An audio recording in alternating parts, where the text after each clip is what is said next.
Hello, this is Todd Luck, and this is a review of Power Pack Outlawed number 2 from Marvel Comics. So let's start with this cover. So I believe this is really stronger than the first one because, it shows them actually doing something, it actually relates to the interior, and it's actually a pretty intriguing image. We have this SWAT team surrounding these young, kid superheroes and I love Katie here looking like she's about to just open a can of whoop ass on them. So I do like the cover. Alex and Julie in the back are kind of covered up by Jack and Katie in the front here, so we don't get a good look at them. I kind of wish we had a better look to establish each of the characters. But other than that, I think this is a strong cover that would actually intrigue you to actually at least pick it up and look through it. One thing I will note that we do still have tissue paper thin cover stock and ink rub, especially on this back cover because there's just a ton of ink on this thing. So just be careful of that when you're reading it. So this is written by Ryan North, who wrote The Unbeatable Squirrel Girl, and that is a brilliant, brilliant series. Probably one of the best things Marvel's put out in the last ever. This is a little more typical, but it does bring that kind of quirky sense of humor. And probably the best gag in here is how it opens with Katie. Who apparently in the Marvel Universe version of Katie can't draw worth a damn. But that's part of the thing that makes this so amusing. And yeah, I know. I said last review this really makes Katie seem like she's way younger than she should be. But it's still a good gag, and I grinned ear from ear at how they recap last issue with this.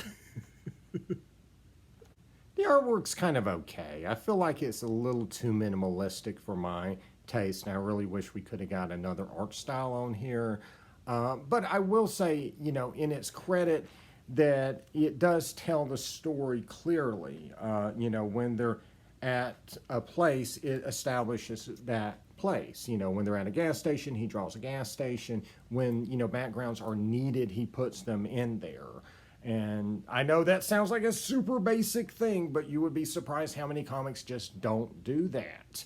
So it is good, solid storytelling. I just wish the rendering was a little bit better or a little bit more realistic, more detailed.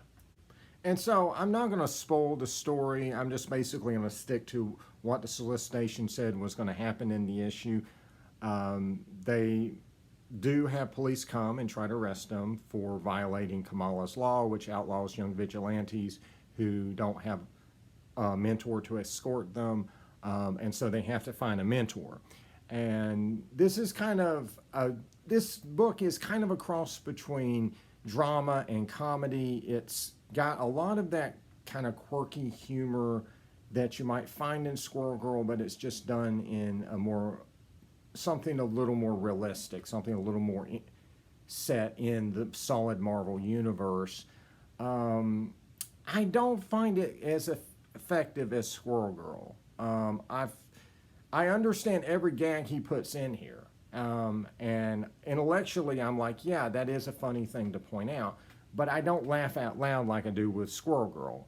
All the dialogue feels appropriate. This issue is actually told from Alex's point of view, and he's kind of the older brother and, who's just trying to do the right thing. So it's a more dry, Katie, who was the youngest, was a lot of fun to see her perspective.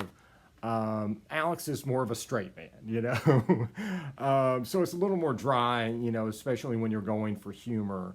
There's a lot of lines in here that, again, felt right for Alex, but would probably have been more effective if they'd been in a Squirrel Girl comic, if they'd been coming out of Doreen's mouth in Squirrel Girl. I feel like, some of the same dialogue would have been a lot funnier.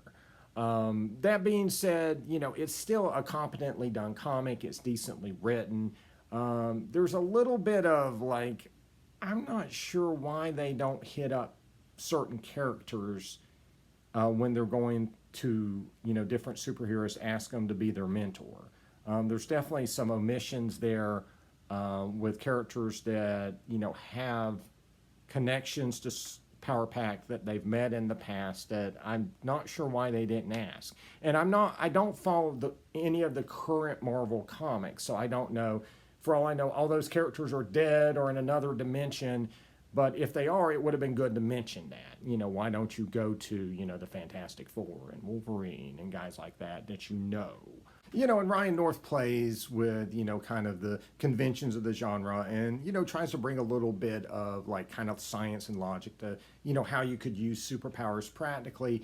It gets a little dry because there's like kind of a big scientific explanation for that that takes up a large amount of space for some reason. But it's still interesting, and the twist at the end is pretty good and gives you an idea of where this miniseries is going, but not how he's going to get there. That'll be kind of interesting to see how he deals with the hero-villain kind of conflict, because, Squirrel Girl did have that. There were certainly wonderful, amazing fight scenes in there, but it wasn't really traditional fight scenes where you just, the hero just beats the crap out of the villain until they win. It's usually a little more interesting, a little more involved. It'll be interesting to see, what form that takes in this miniseries. So, like I said, last review, just go in here with kind of the right expectations. This is not going to do for Power Pack what Ryan North did with Squirrel Girl, at least not yet. But it's a solidly done Power Pack story. Like I said, my only real qualm with the writing, I mean, it does have a leisurely pace, but it's not glacially paced like Ultraman. Which I've been also doing reviews of. This is leisurely paced. Things are happening, but it's just not a lot of things, per issue.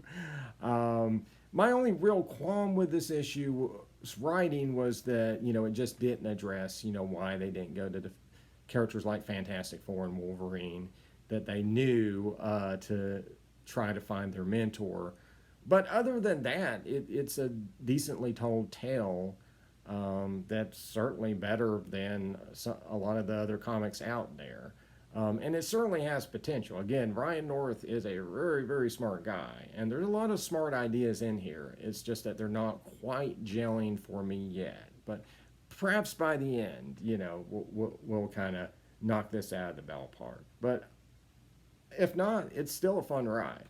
And until next time, I want Katie Power to illustrate everything. This is how I want this week's events to be summarized. Actually, I think this might be the guy with the buffalo hat. See ya.